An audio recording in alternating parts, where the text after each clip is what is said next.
Hello friends, आज फिर मैं आपके लिए एक नई कहानी लेकर आई हूँ। अगर आप हमारे चैनल पर पहली बार आए हैं तो प्लीज़ हमारे चैनल को सब्सक्राइब करें और वीडियो को ज़्यादा से ज़्यादा लाइक और शेयर कीजिएगा। कहानी की शुरुआत करते हैं। विश्वजीत सिंह अपने परिवार के साथ दिल्ली में रहते थे।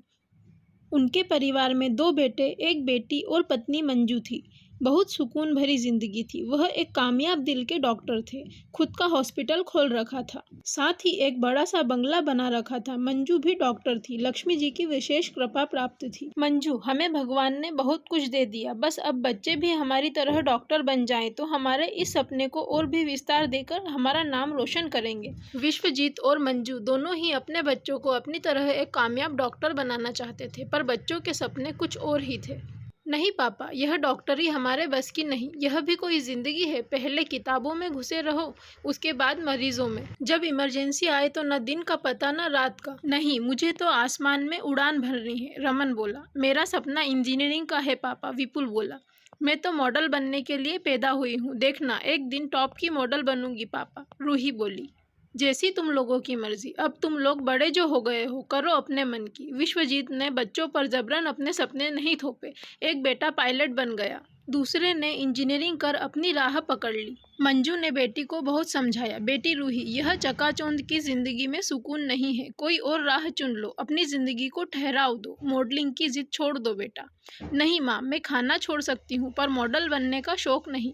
बस अब मेरे पीछे मत पड़े रहो। रूही तो फैशन की दीवानी थी, तो वह माँ बाप की मर्जी के खिलाफ जाकर मॉडल बन गई और फिर एक दिन अपनी मर्जी से शादी कर विदेश में जाकर रहने लगी। पति पत्नी ने भी हालात से समझौता कर लिया। 70 का दशक पहुँचते पहुँचते विश्वजीत और मंजू पर उम्र हावी होने लगी और मेहनत करने की क्षमता भी कम होने लगी थी। सुनो जी, हॉस्पिटल किराए पर उठा दीजिए और हम दोनों हफ्ते में 3 दिन शाम के समय ही मरीजों को देख लिया करेंगे। इस तरह शरीर को भी आराम मिलेगा और बच्चों के साथ समय बिताने का मौका भी। पूरी जिंदगी मेहनत में गुजर गई, क्यों ना अब बच्चों के साथ समय बिताया जाए। सही कहा मंजू, मुझे तुम्हारा निर्णय पसंद आया। उन्होंने हॉस्पिटल दूसरे डॉक्टरों को किराए पर चलाने के लिए दे दिया। दोनों ने अपनी बची कुची जिंदगी बच्चों के साथ घर पर बिताने का निश्चय कर लिया। विश्वजीत की बहुएं रईस घरों की बेटियां थीं और दोनों ही अच्छे पदों पर कार्यरत थीं।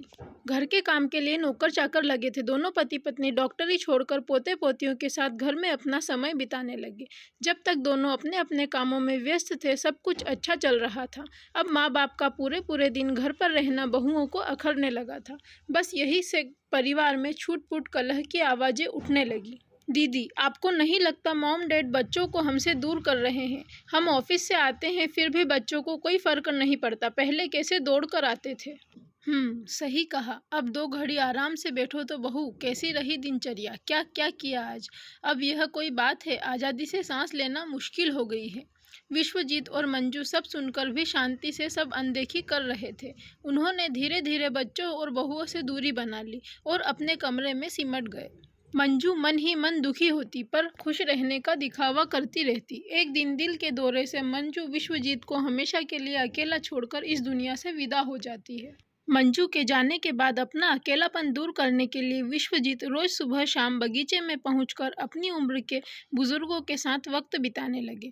घर पर पिता की जिम्मेदारी कौन उठाएगा, इस बात को लेकर दोनों भाइयों में अक्सर झगड़े होने लगे।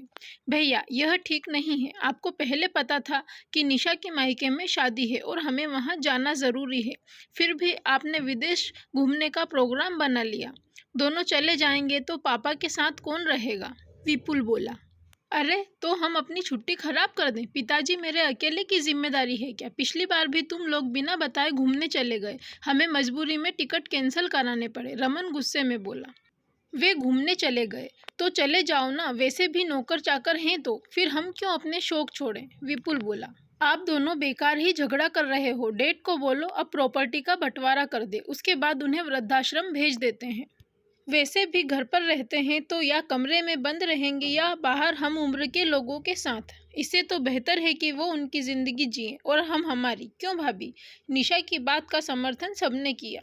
रात को खाना खाने के बाद विश्वजीत से रमन ने जो कहा वो सुनकर विश्वजीत की आंखों में नमी तैरने लगी। उन्होंने कभी सपने में भी नहीं सोचा था कि उनके बच्चे उनके साथ ऐसा व्यवहार करेंगे। उस समय उन्होंने ज़्यादा कुछ तो नहीं कहा, बस इतना बोले, ठीक है, जैसी तुम लोगों की मर्जी, मुझे 1 महीने का समय दो, फिर मैं अपना निर्णय बताता हूँ।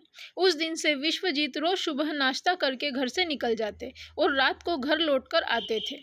उन्होंने घर पर खाना खाना बंद कर दिया, किसी भी सवाल पर जवाब दिए बगैर अपने कमरे में चले जाते थे। 1 महीना पूरा हो गया। विश्वजीत ने रात खाने के वक्त बेटों और बहुओं को सुबह 10 बजे नाश्ते की टेबल पर मिलने को कहा।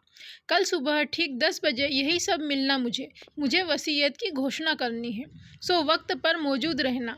इतना कहकर वह सोने के लिए अपने कमरे में चले गए। बधाई हो भैया, फाइनली पापा ने चुप्पी तोड़ी। मुझे तो लग रहा था कि उन्होंने हमारी बातों को हवा में उड़ा दिया। सही कहा विपुल, मुझे भी यही फीलिंग आ रही थी। चलो देर से ही सही, पर उन्होंने फैसला तो किया। मुझसे तो अब सुबह का इंतजार करना भी मुश्किल हो रहा है। चलो सुबह जल्दी उठना है। Good night. बच्चे वसीयत के सुनहरे सपनों में खो गए कि कल किसके हिस्से में क्या आने वाला है। सुबह का वक्त सब वक्त से पहले हाजिर थे। सबकी निगाहें विश्वजीत के कमरे की ओर थी। सबके चेहरों पर खुशी की झलक दिखाई दे रही थी। वकील साहब के आगमन के साथ ही इंतजार की घड़ियां खत्म हो गई। भैया, वकील साहब, विपुल ने इशारा किया। चुप बैठे रहो। आइए, अंदर आइए, रमन ने आगे बढ़कर कहा। जया, वकील साहब के लिए चाय बनाकर लाओ। नहीं, उसकी कोई ज़रूरत नहीं है। मैं घर से चाय नाश्ता करके आ रहा हूँ। तुम लोग मेरे लिए तकलीफ मत करो, वकील साहब बोले। 10 बजने में 5 मिनट बाकी थे। यह पापा भी इतनी देर क्यों लगा रहे हैं? विश्वजीत के आने में देरी से विपुल मन ही मन बड़बड़ा रहा था। थोड़ी देर में विश्वजीत भी आ गए वकील बाबू। कुछ चाय पानी मंगाऊं या पहले वसीयत का कार्य हो जाए? पहले यह काम हो जाए, विश्वजीत अंकल, फिर देखते हैं।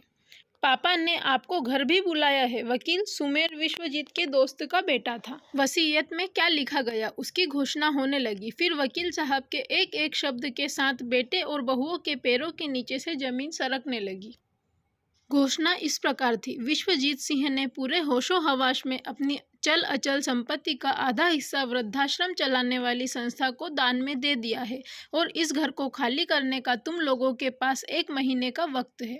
1 महीने बाद संस्था यहाँ वृद्धाश्रम चालू करेगी। विश्वजीत अपने दोनों बेटों से बोले, तुम लोग यही चाहते थे ना, मैं अपनी संपत्ति का बंटवारा करके वृद्धाश्रम में जाकर रहूं? तो लो, मैंने तुम लोगों की इच्छा पूरी कर दी। अब मैं वृद्धाश्रम में रहूंगा और कहीं नहीं। वृद्धाश्रम तो खुद मेरे पास मेरे घर में रहेगा। हॉस्पिटल से आने वाले किराए से इन लोगों का मुफ्त में इलाज होगा और मैं अब मेरी दुनिया में खुश और तुम तुम्हारी दुनिया में।